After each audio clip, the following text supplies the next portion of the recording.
There are few laws that contain some of the most influential ideas that the biggest technology companies use to run their operations, design business models, and build products. And now about this. Since the early days of computers, the rises and falls of technology companies have inspired countless theories about what drives success and predicts failure in the fast-moving world of startups. While many such theories fall flat, a few have become well-regarded descriptions of how the technology business works. These technology laws describe, for instance, why a given network's value rises exponentially with the volume of participants, why small and agile teams deliver more value, or why starting with simple iterations leads to better long-term products. So, here's the first of three-part episodes of what I consider the most relevant laws in technology are.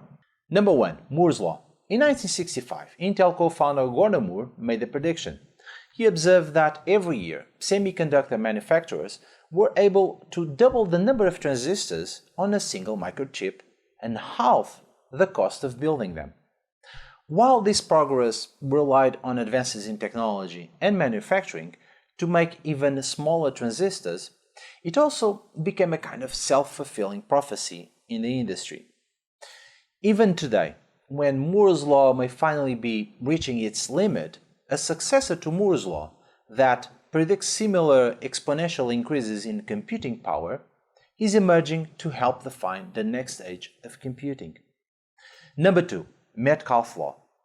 In 1980, Robert Metcalfe observed that communication networks increased in value in proportion to the number of users. At the time, he was trying to understand why his company's local area network starter kits, which allowed 3 PC users to share a printer and a hard disk, weren't, selling that well. According to Metcalfe, a network's critical mass is a function of the cost of a new connection. Example, the cost of acquiring a user, plus the number of users and the value of each connection. This kind of approach describes a few mechanics key to network effects. So, the lower your cost per connection is, for example, the lower the number of users that you'll need to hit critical mass. And the same goes for a higher value per connection. So, if a network starts losing too many users, it can get stuck in the social network death spiral.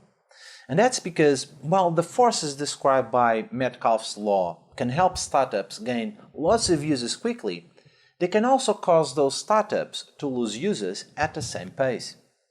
In other words, as you lose users, the value of your network decays exponentially. This is one of the most important dynamics for businesses in the 21st century, especially in technology. Many of the most valuable business of the last several decades, from Microsoft to Facebook to Airbnb to Uber, have succeeded in part thanks to the power of network effects.